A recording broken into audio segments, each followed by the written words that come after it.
viéndole la cara a usted, como siempre, porque es lo que me tiene haciendo durante 5 años. ¿Qué más está mirando?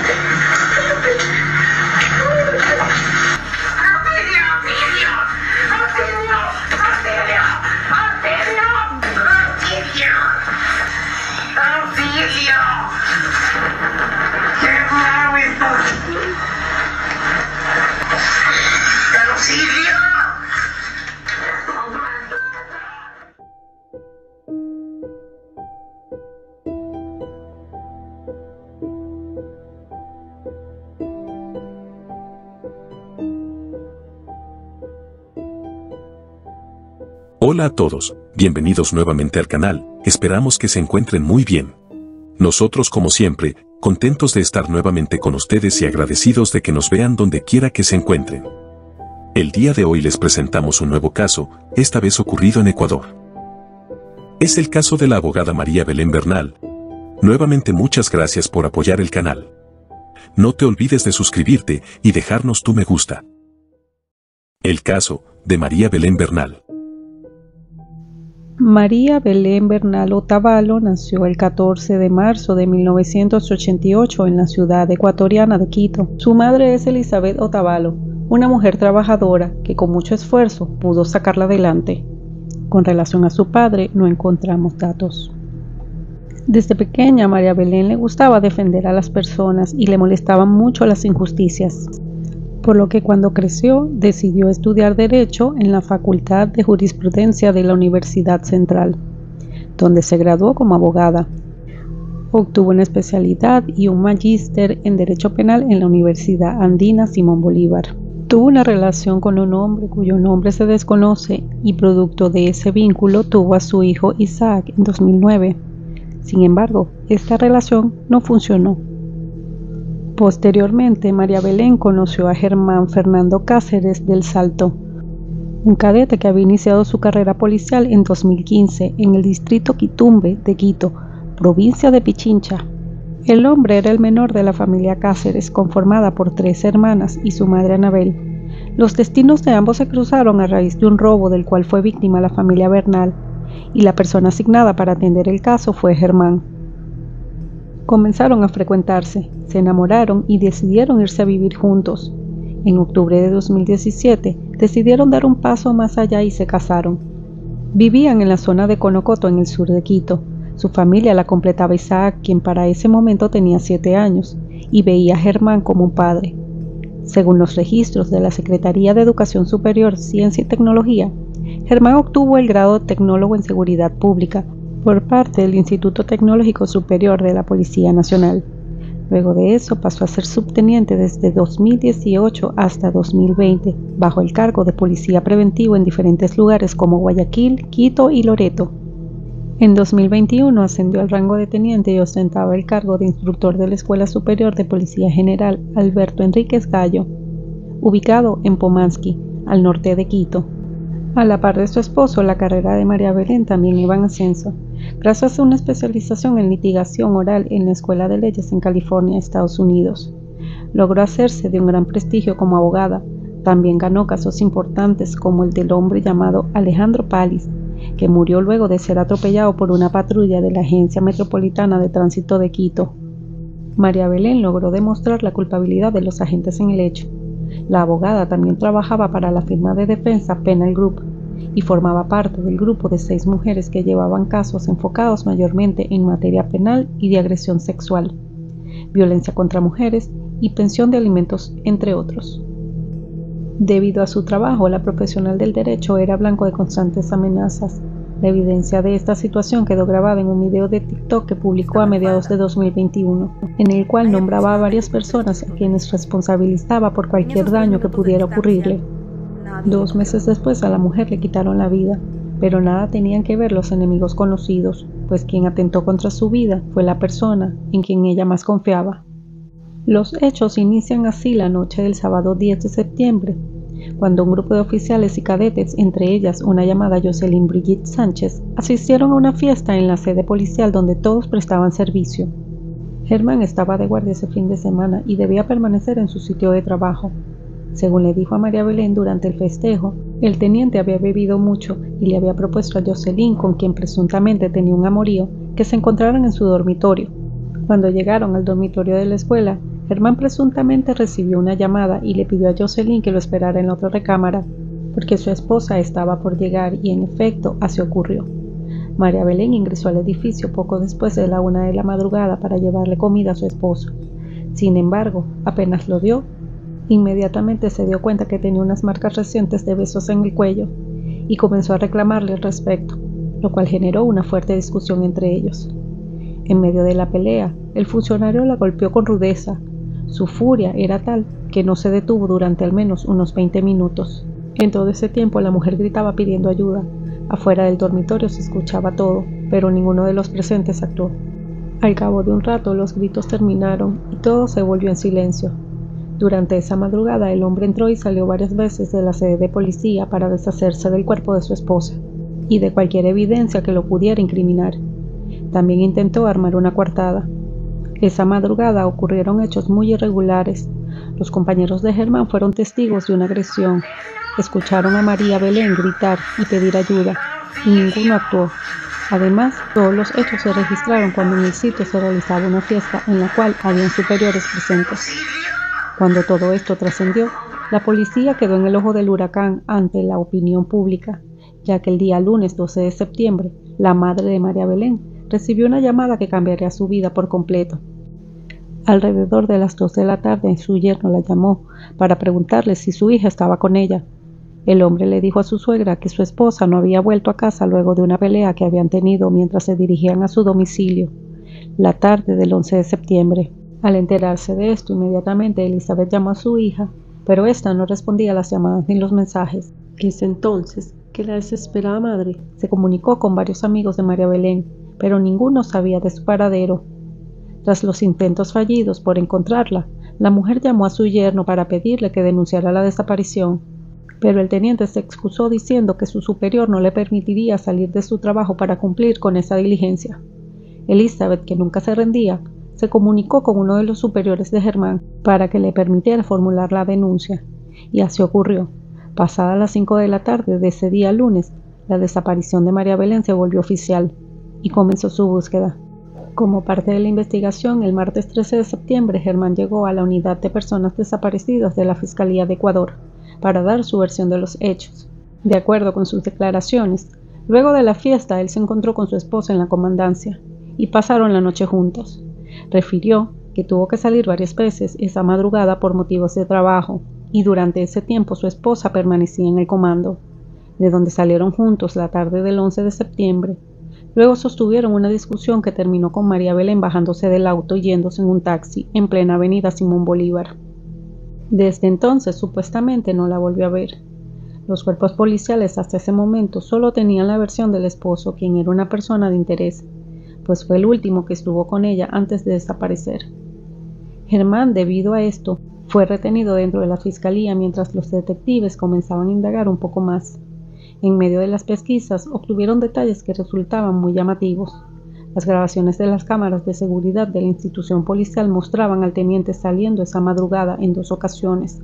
En la primera se había demorado 15 minutos, pero en la segunda tardó al menos 4 horas en regresar.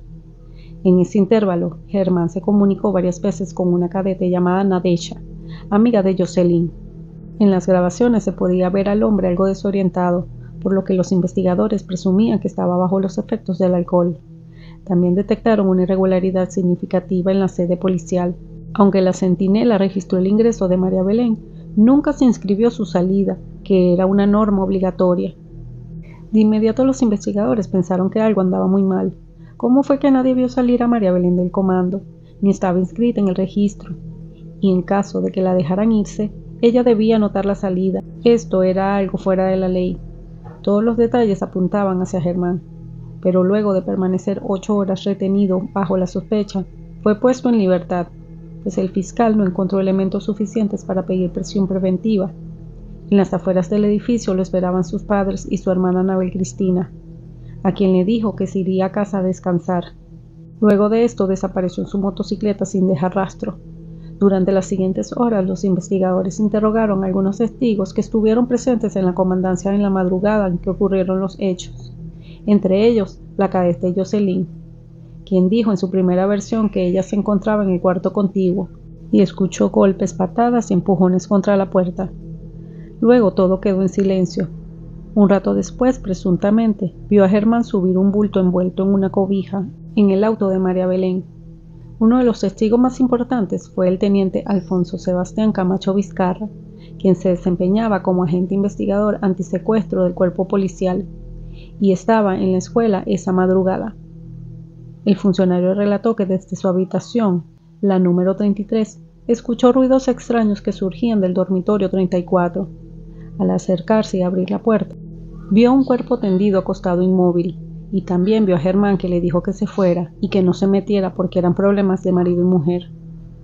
La fiscalía ordenó el peritaje del auto y de la recámara del teniente. Como resultado, hallaron manchas de sangre en la cajuela del vehículo, así como en el colchón de la habitación de la escuela de formación, y la huella de una mano en la pared. Basados en las pruebas recabadas, hasta ese momento, la tarde del 14 de septiembre, llegó una autorización legal para el seguimiento y vigilancia de Germán, pero cuando los agentes acudieron a la vivienda, él no estaba por ninguna parte.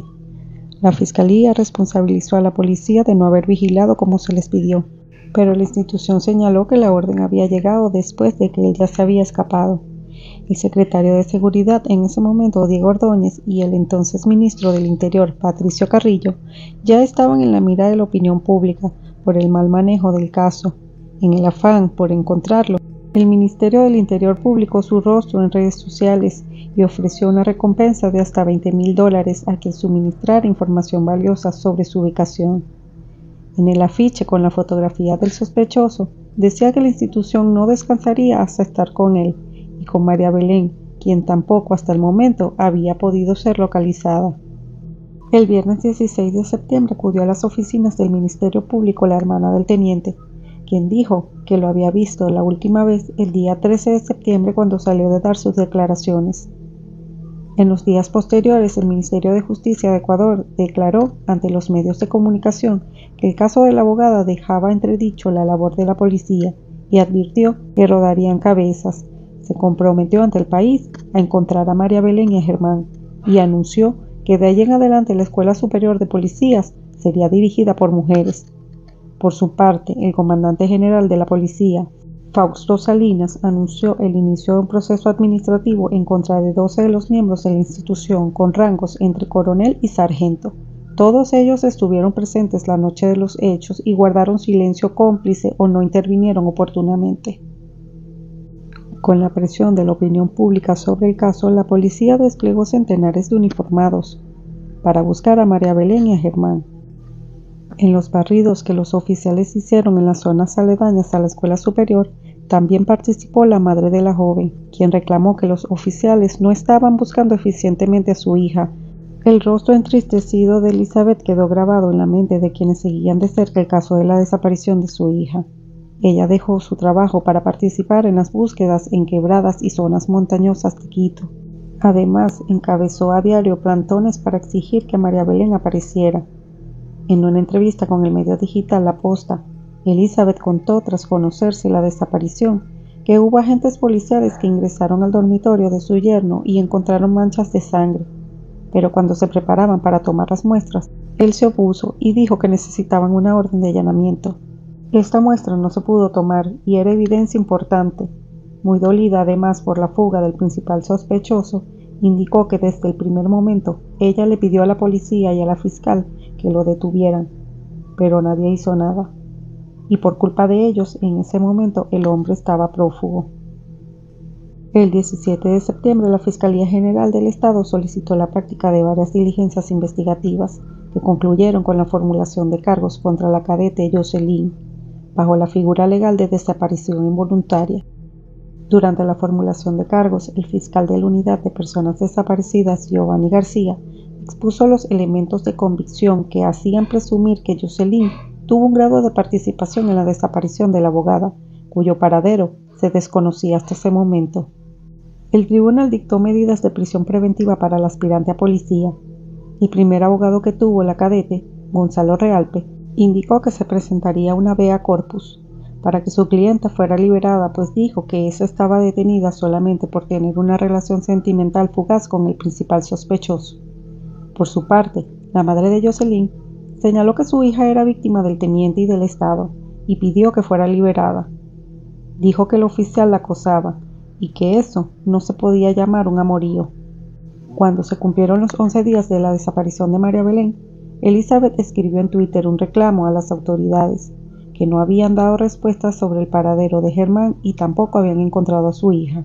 En tal sentido, el ministro Patricio Carrillo anunció que si no hallaban a la abogada dejaría su cargo.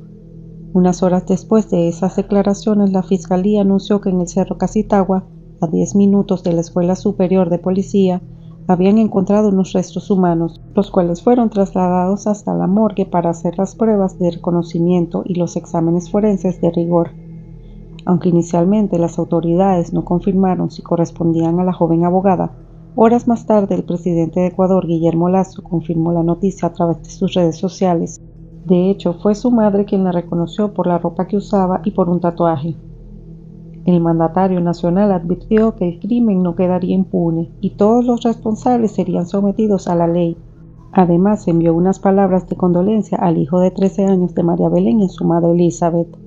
La segunda publicación sobre la muerte de María Belén venía de la mano del ministro de Justicia, quien aseguró que las fuerzas policiales habían hecho todo su trabajo al encontrar a la víctima. En una rueda de prensa, el funcionario aseguró que encontrarían a Germán y ofreció unas disculpas públicas a la madre y al hijo de la víctima.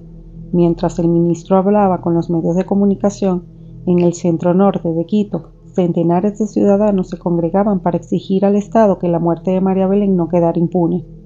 La marcha, que recorrió una de las principales avenidas de la ciudad y que llegó a la sede de la Comandancia de Policía, estuvo liderada por organizaciones feministas y fue acompañada por las familias de miles de desaparecidos en Ecuador.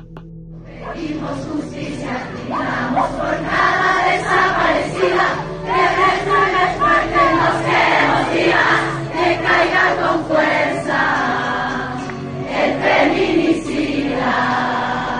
Entre gritos de ira, indignación y dolor, en medio de carteles y fotografías de María Belén, las manifestantes entonaron la canción Sin Miedo de la compositora mexicana Vivi Quintana, que se había convertido en un himno del movimiento feminista de la región en ese momento.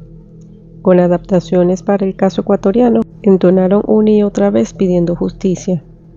La activista feminista Husbin Kai, quien había seguido el caso de María Belén y quien se habría pronunciado públicamente sobre la actuación de la policía y las voceras gubernamentales, aseguró que la presencia del asiento de mujeres en las calles se dio porque se sentían burladas y vulneradas, pero sobre todo estaban hartas. En un comunicado, 29 organizaciones feministas se declararon en movilización permanente hasta que se conociera toda la verdad sobre el caso de María Belén. También rechazaron la versión del ministro que catalogó el caso como un crimen pasional. El caso tomó mucha relevancia debido a que todo lo ocurrido había sido en una institución estatal. Incluso la madre de María Belén calificó el hecho como un crimen de Estado y pidió que la muerte de su hija no quedara como una estadística más. Después del hallazgo del cuerpo de la mujer, el Ministerio Público recibió información reservada por parte de un testigo. Un ciudadano reportó que cuando estaba haciendo deporte fuera del domicilio donde vivía la hermana de Germán, observó una moto aparcada en el garaje subterráneo de dicho edificio. Luego de esto, el juez autorizó una orden de allanamiento e incautación de la motocicleta, así como demás objetos que tuvieran relación con el hecho. Los detectives realizaron el allanamiento en el inmueble ubicado en el sector de La Carolina. No obstante, el abogado que asesoraba a la familia aseguró que la información del supuesto testigo era falsa y retó a las autoridades a que presentaran dicha motocicleta. Por esos mismos días inspeccionaron un inmueble en Puzoqui, cerca de la Escuela Superior de Policía donde vivía la cadete amiga de Jocelyn, a quien Germán había llamado varias veces la madrugada en que ocurrieron los hechos. Mientras se ejecutaban los procesos disciplinarios contra quienes por acción u omisión incumplieron con su deber y permitieron que los hechos sucedieran, el comandante de la Policía Nacional dio a conocer los resultados de los análisis forenses practicados al cuerpo de María Belén. Estos estudios revelaron que la mujer habría muerto por estrangulamiento y asfixia, y además había sufrido un golpe fuerte del lado derecho de su cabeza. El funcionario detalló que hasta ese momento sabían que el hecho había ocurrido dentro del dormitorio del Centro de Formación de Policías y que Germán era el principal sospechoso, quien había trazado una estrategia para deshacerse del cuerpo. Entre tanto, los allegados de María Belén se preparaban para despedir su cuerpo y rendirle homenaje. La fecha elegida para esto fue el 22 de septiembre en el Teatro de la Universidad Central de Ecuador, el alma mater donde María Belén obtuvo su título de abogada. Aquí se reunieron familiares, amigos, activistas, periodistas y ciudadanos que acudieron a la capilla ardiente instalada en su honor. Alrededor del mediodía arribó al lugar la madre de María Belén, la señora Elizabeth, quien era la viva imagen de la tristeza. Vestía una camiseta blanca con un estampado del rostro de su hija, en compañía de su nieto Isaac. Elizabeth se acercó, colocó la mano sobre el ataúd y comenzó a llorar. Detrás de la madre habían integrantes de las organizaciones de mujeres quienes gritaban "Ni una menos" o "Vivas nos queremos", y nuevamente se entonó la canción Sin miedo. En el teatro retumbaban las voces de cientos de personas que exigían justicia y pedían que su muerte no quedara impune. Fueron momentos muy duros para la señora Elizabeth, pues tuvo que vivir el luto en medio de los flashes y los micrófonos de los medios. Esta advirtió que recurriría a organismos internacionales para pedir el apoyo a la investigación del caso de su hija. Hasta las 9:30 de la mañana del día viernes 23 de septiembre permaneció el féretro de María Belén en el Teatro Universitario, quien luego fue conducido en una caravana hasta el cementerio de Montevideo en Quito, donde finalmente sería sepultada. Elizabeth insistió en que su hija no podía ser un número más dentro de los 206 femicidios registrados en el país hasta ese momento. Las condiciones en las que fue arrebatada la vida de María Belén tuvieron una gran repercusión que afectó la imagen de la policía y del gobierno. Producto de los acontecimientos se iniciaron procesos judiciales y administrativos en contra de cadetes y oficiales de policía que no brindaban auxilio a las víctimas. Asimismo, el presidente Lasso anunció la destitución del general Patricio Carrillo del cargo de ministro del Interior y fue sustituido por José Zapata, exdirector del Sistema de Seguridad de Ecuador, ECO 911. El mandatario también informó que fueron destituidos de sus cargos y degradados a otros oficiales y anunció la demolición del edificio donde ocurrieron los hechos, además de darle un plazo de 8 días al comandante general para que capturaran a Germán. Pidió ayuda internacional para lograr su aprehensión. El caso de María Belén abrió un debate sobre la muerte, si debía considerarse un crimen de Estado o no. Además de que el cuerpo de María Belén fuera encontrado, las suspicacias comenzaron, pues la policía aseguraba que los restos estaban envueltos en una manta y que estos habían sido enterrados en el empinado del cerro. Sin embargo, las fotografías del hallazgo mostraban una frazada en perfectas condiciones, lo cual levantó sospechas sobre un posible encubrimiento del delito por parte de oficiales y subalternos del teniente. A partir de ese momento, se dio a conocer que el paradero de Germán se había convertido en una tarea urgente, no solo de las autoridades, sino de la ciudadanía en general, que hacía eco de todo tipo de informaciones. La noche del 29 de septiembre en redes sociales circuló la noticia de que Germán había sido detenido en La Hormiga, Colombia, frontera con Ecuador, pero las autoridades desmintieron esta información.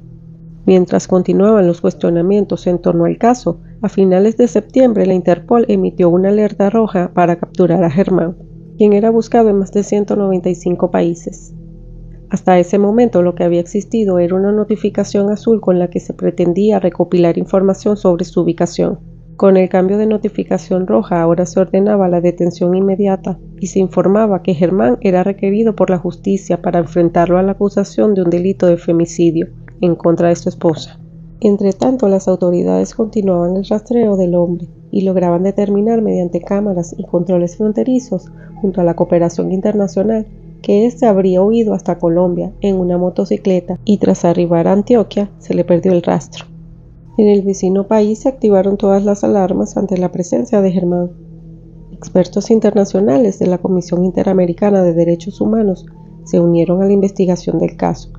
Según algunos reportes, el 15 de septiembre Germán estuvo en Pereira, donde compró un seguro vehicular. Su último rastro conocido sería en el túnel de Occidente de Medellín. Desde ahí no se tenía certeza de su ubicación. A todas estas, en Ecuador, el comandante de la policía intentaba limpiar la imagen de la institución.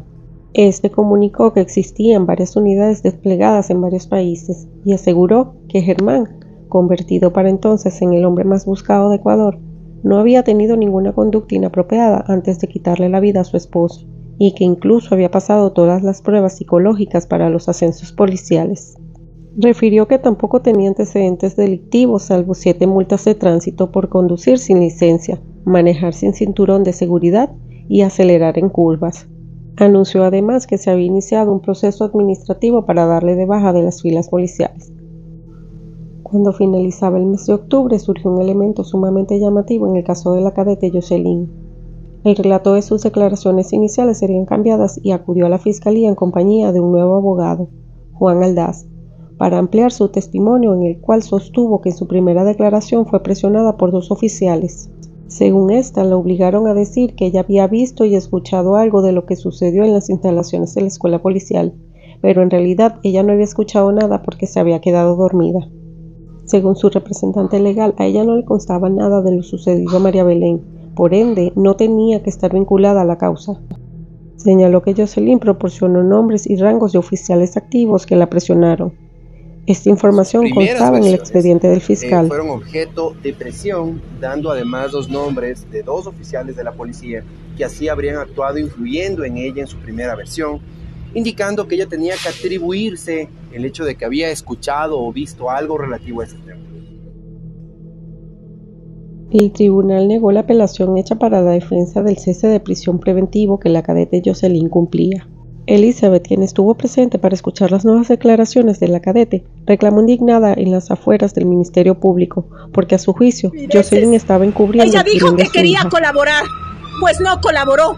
Ahora se declaró la bella durmiente. Durmió después de que Cáceres le puso en habitación contigua. ¿Qué es lo que pasa? Eso es falso.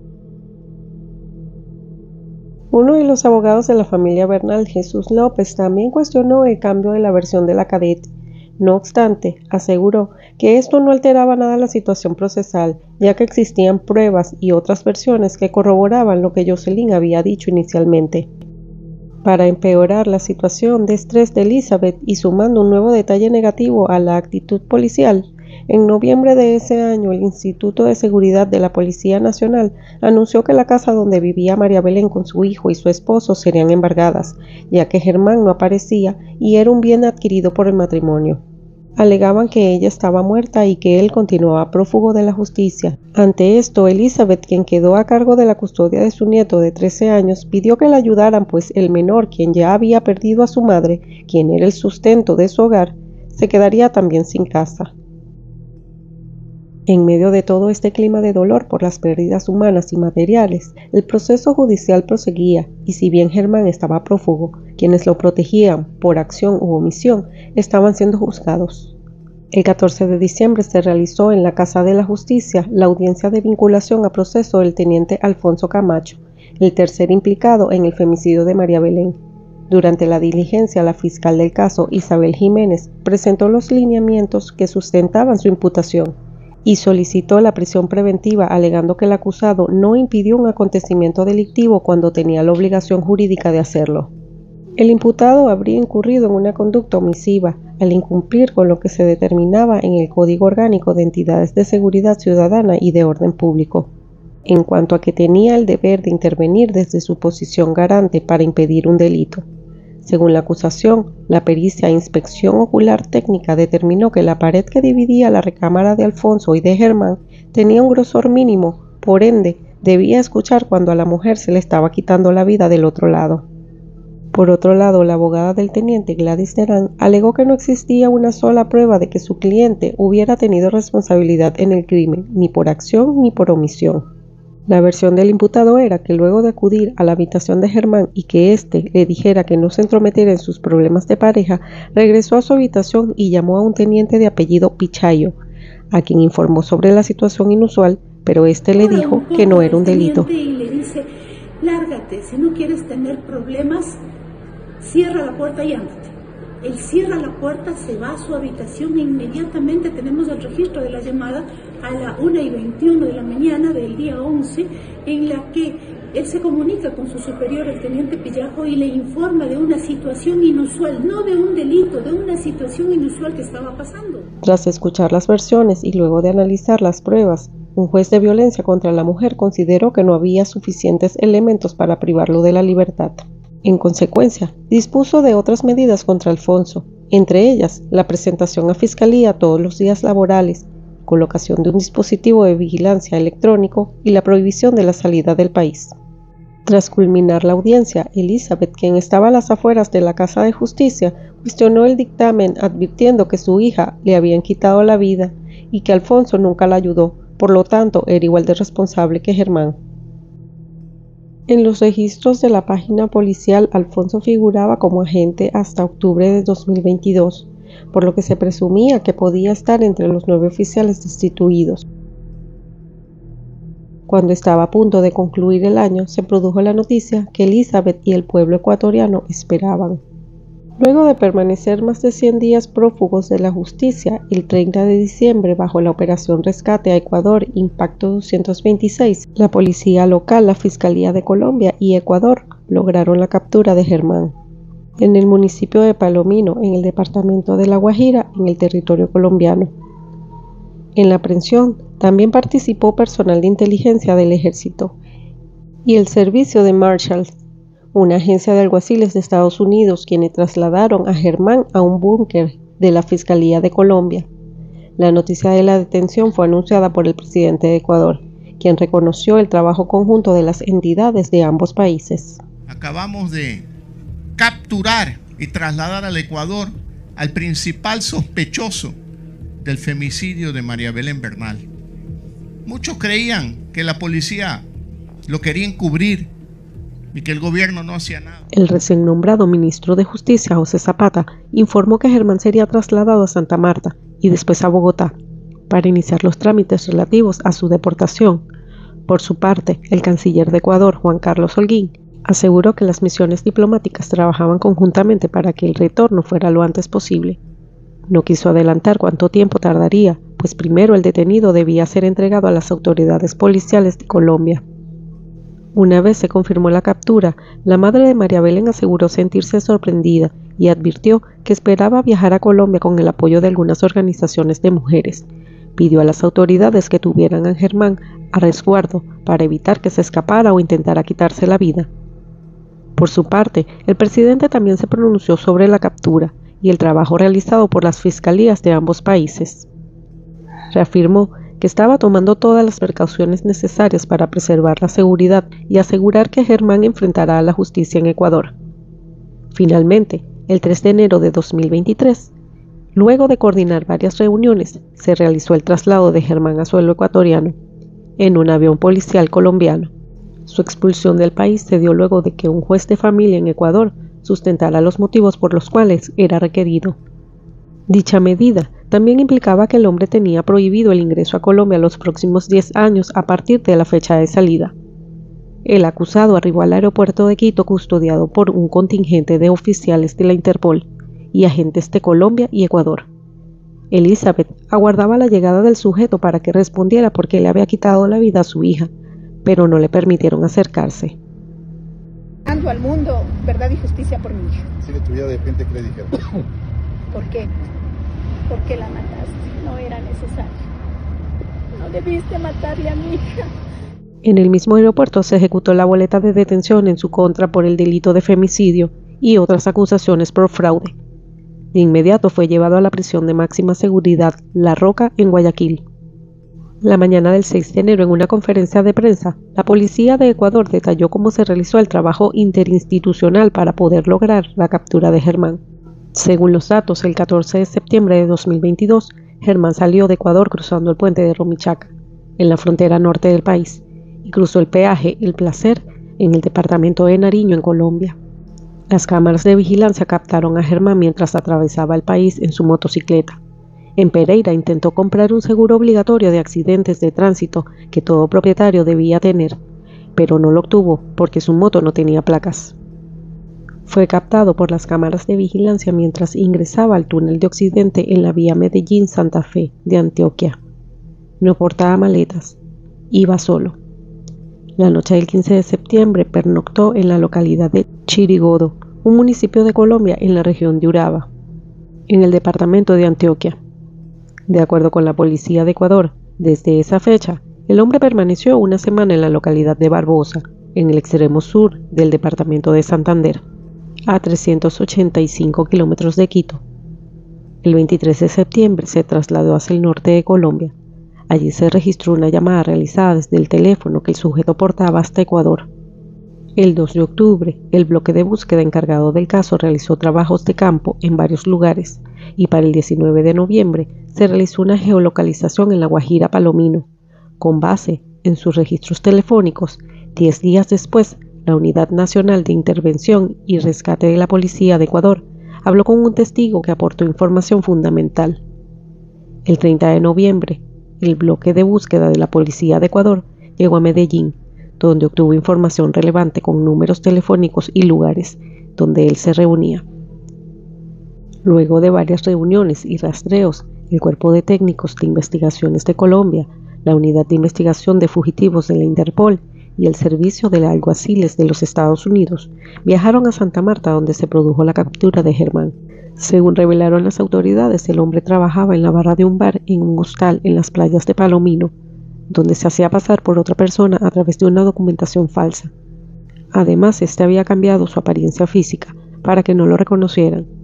En las primeras fotografías difundidas del hombre, lucía una gorra negra y tenía barba y bigote. Había subido de peso, se veía más moreno, vestía traje con pelo corto. Había llegado el momento de que Germán rindiera cuentas ante la justicia. Hasta ese momento, habían 3 personas vinculadas a la investigación: Germán, la cadete Jocelyn y el teniente Alfonso, vinculado por omisión. El 12 de enero, a través de una audiencia telemática desde la cárcel, Germán rindió su primera declaración de los hechos, en la cual confesó haberle quitado la vida a su esposa en la escuela de policías. En su declaración frente a sus abogados y los abogados de la familia Bernal, Jesús López y Dago Quiñones, el hombre contó que esa madrugada había bebido y cuando llegó su esposa, comenzaron a discutir porque ella notó que él tenía unas marcas rojizas en la piel causadas por besos con succión. Ella se enfureció y él la bofeteó 2 veces. Luego lo empujó. Acto seguido, él la golpeó y le aplicó una llave ejerciendo presión en el cuello hasta que ella no pudo respirar más. Luego de esto, ocultó el cuerpo en su habitación del recinto policial y lo trasladó hasta el Cerro Casitagua, donde cavó un hoyo y lo enterró, e insistió haber actuado solo. Luego de rendir su versión sobre lo sucedido esa madrugada, se acogió al derecho al silencio y evitó responder preguntas de los abogados. Por su parte, Elizabeth aguardaba fuera de la cárcel junto al grupo de mujeres que apoyaba su causa, pues la fiscalía le negaría el permiso para que presenciara la audiencia. Esta decisión se habría tomado con el objetivo de impedir que los sospechosos se sintieran intimidados y decidieran no hablar. Elizabeth, al enterarse de las declaraciones de Germán, dijo que no era posible que hubiera actuado solo, ya que éste estaba siguiendo un guión para encubrir a sus cómplices. Argumentó que su hija tenía presuntamente 10 días de muerta cuando desenterraron su cuerpo. Sin embargo, esta no estaba en estado de descomposición ni presentaba mal olor.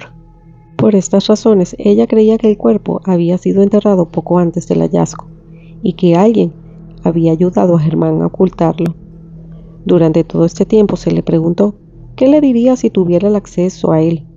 Respondió: solo le preguntaría por qué le quitó la vida a María Belén, si ella lo amaba tanto. Por su parte, uno de los abogados querellantes sostuvo que el testimonio de Germán era una versión acomodada del crimen y que éste estaba diciendo una verdad a medias. Lo que más le sorprendió al abogado fue la frialdad con la que el hombre relataba los hechos. Comentó que aunque el acusado confesó, la fiscalía y la acusación particular deberían probar los hechos con todas las pericias y los elementos de convicción que ya dijimos. El caso de María Belén no era el único por el cual se le estaba procesando. Germán mantuvo su versión de que había actuado solo. Los representantes legales se cuestionaron por qué Germán estaba borracho dentro de la escuela, por qué permitieron el ingreso de María Belén a la madrugada. ¿Por qué ninguna persona reportó los gritos de la mujer con algún superior? ¿O por qué permitieron que el instructor abandonara la escuela sin haber revisado su automóvil cuando trasladaba el cuerpo? Además de las declaraciones dadas por Germán, confesando su delito en los días sucesivos, surgieron nuevos elementos de la investigación, que además esclarecieron los hechos ocurridos esa madrugada. También se exculpaba a la cadete Jocelyn. Entre las pruebas halladas había un audio en el celular de María Belén, el cual fue encontrado por su hijo Isaac, quien recordó la contraseña y logró desbloquear el teléfono. Viéndole la cara a usted, como siempre, porque es lo que me tiene haciendo durante 5 años. ¿Qué más usted?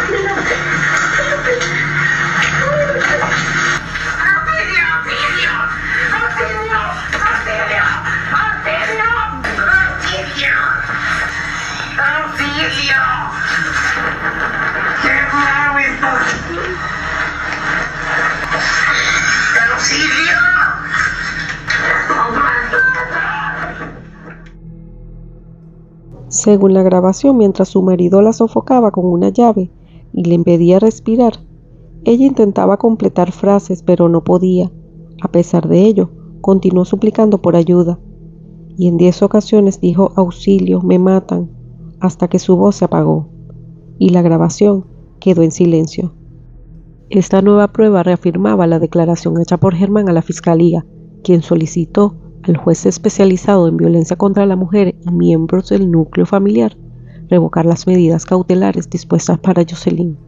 Fue así como el 18 de enero fue revocada la orden de prisión preventiva a favor de la cadete, quien fue liberada con medidas sustitutivas, como la prohibición de la salida del país. Primero quiero agradecer a Dios y a mi Virgencita de Agua Santa, que siempre me apoyó. Quiero agradecer a todas las mujeres valientes que pelearon conmigo esta lucha, que me apoyaron. Hoy soy libre, soy inocente, se ganó la justicia que veníamos pidiendo desde hace mucho tiempo. A pesar de haber sido excluida del caso, no fue reinsertada en la escuela de policía, pues durante los 3 meses que estuvo detenida, perdió el semestre académico que cursaba la aspirante a oficial. La familia Bernal no se opuso al pedido de libertad para Jocelyn, pero Elizabeth aclaró que todavía debían enfrentar otro proceso por fraude, al igual que Germán y Alfonso. Y hay que respetar. Y las personas que digan que ahora es víctima, Jocelyn no es ninguna niña y tendremos que vernos en los tribunales para determinar, en el caso de fraude procesal, la omisión, por qué no le brindó ayuda. Ese caso contaba con el apoyo de organismos internacionales y se llevaría a cabo tras culminar el juicio por la muerte de María Belén. Luego de culminar la etapa de instrucción fiscal, el Ministerio Público solicitó al juez una audiencia de evaluación y preparatoria, donde se decidiría si llamarían a juicio o no a los involucrados en el crimen de la abogada. En febrero de ese mismo año, mientras la defensa de Germán pedía que se le juzgara por homicidio y no por femicidio, ya que la pena sería mayor. Mientras tanto, Jocelyn contó su versión de lo sucedido esa noche en una entrevista exclusiva al programa La Posta. La mujer relató que el 10 de septiembre realizó sus actividades ordinarias como cadete de la escuela y por la tarde tuvo una reunión social con sus compañeros. A esa fiesta llegó Germán, que luego de compartir un rato le pidió que regresara al recinto policial para conversar con ella sobre temas personales. Frente a este pedido, ella señaló que se sintió incómoda y presionada, pues él era su instructor y tenía un grado jerárquico superior al de ella, por lo que acató el pedido como una orden, por temor a que tomara represalias en su contra. Cuando llegó a la institución, él la llevó al edificio de dormitorio de los oficiales. Según relató, él recibió la llamada de su esposa y le pidió que esperara en la recámara del otro oficial. Jocelyn comentó que ese día tenía cerca de 21 horas sin dormir, por lo que al cabo de un rato se quedó dormida y no escuchó la pelea ni las súplicas de María Belén, y aseguró que si ella hubiera escuchado el maltrato se había enfrentado al agresor, no solo porque era policía, sino también porque era mujer. Una parte polémica de la entrevista fue cuando la confrontaron con el audio que se filtró, en el que ella le admitía a su abogado haber tenido intimidad con Germán la mañana del 11 de septiembre antes de incorporarse a sus actividades como cadete, cuando ya el hombre le había quitado la vida a María Belén.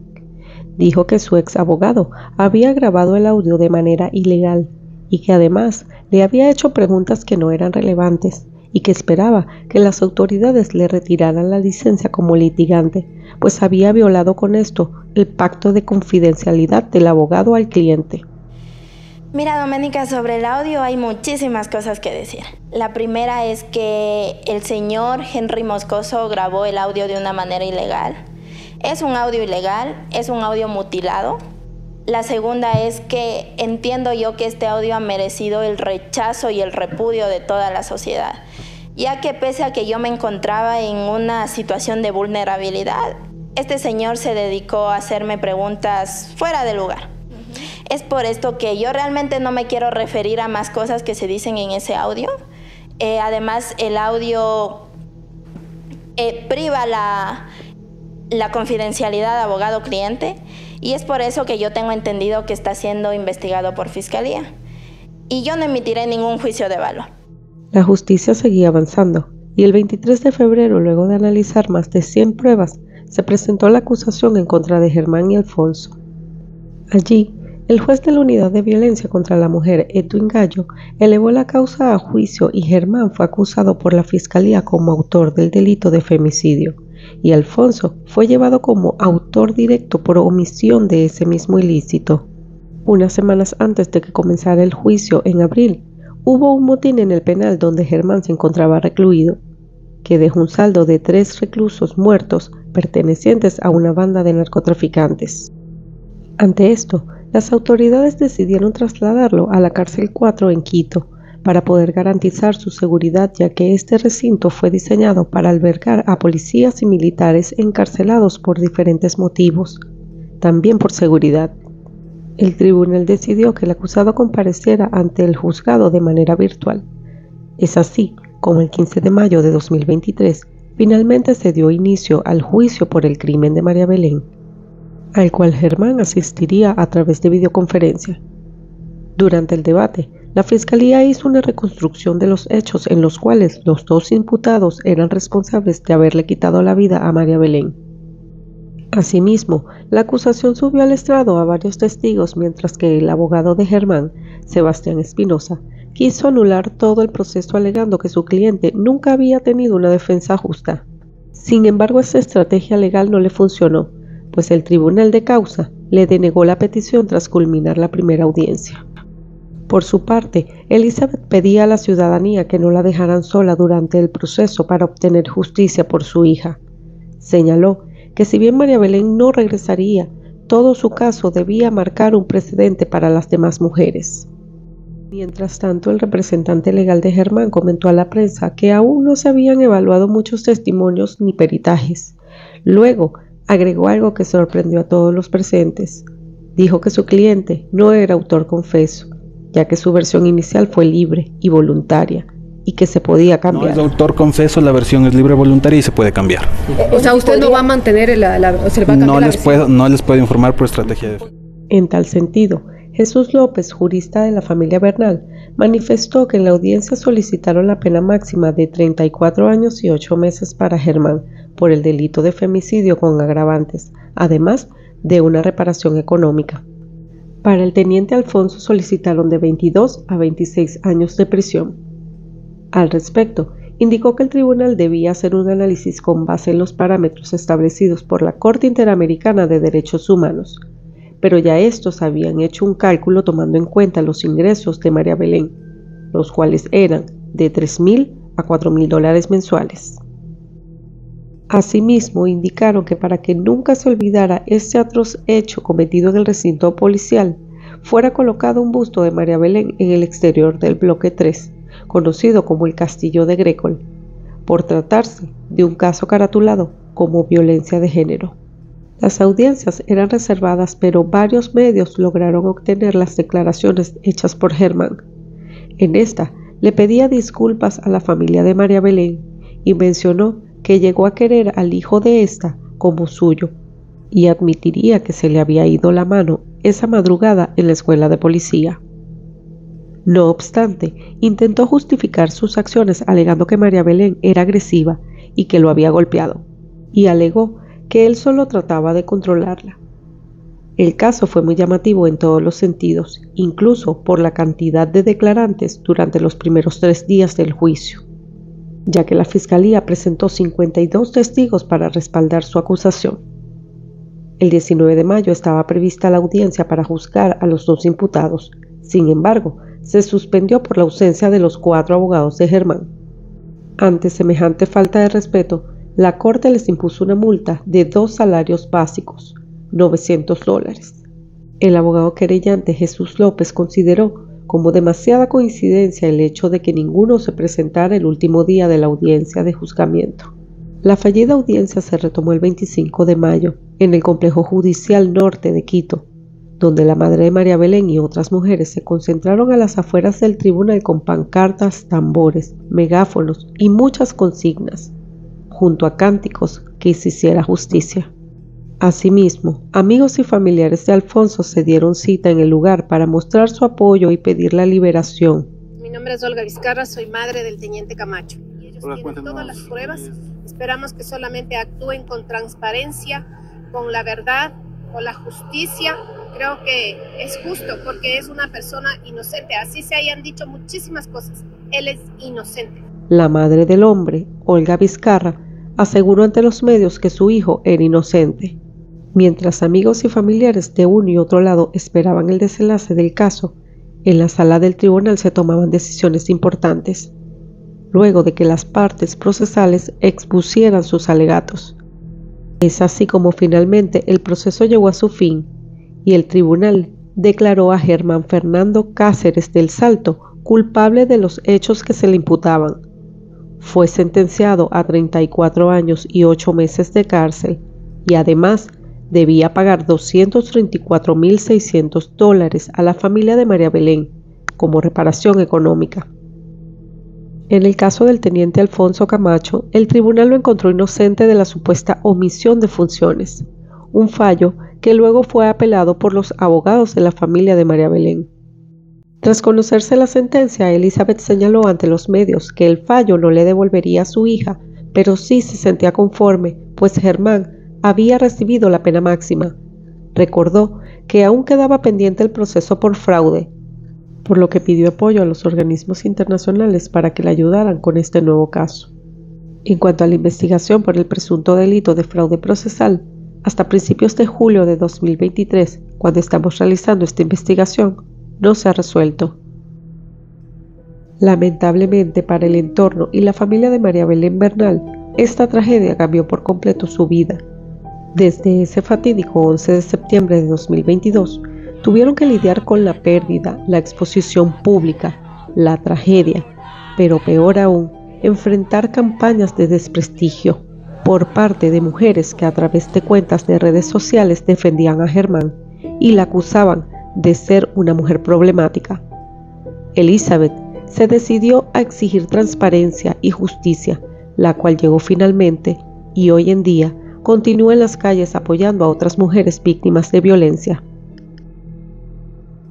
Y bien amigos, hasta aquí llegó este caso. Lamentablemente es otra vida que se pierde en manos de la violencia en contra de la mujer. Enseñemos en nuestro hogar a nuestros hijos a respetarnos los unos a los otros, para que a la larga evitemos este tipo de tragedias. Si te ha parecido interesante el video, no olvides compartirlo. Además, te invito a suscribirte a la página. Con eso estarías apoyándome mucho y además es gratis. No olvides regalarme tu me gusta y dejarme tu comentario. Hasta un nuevo video.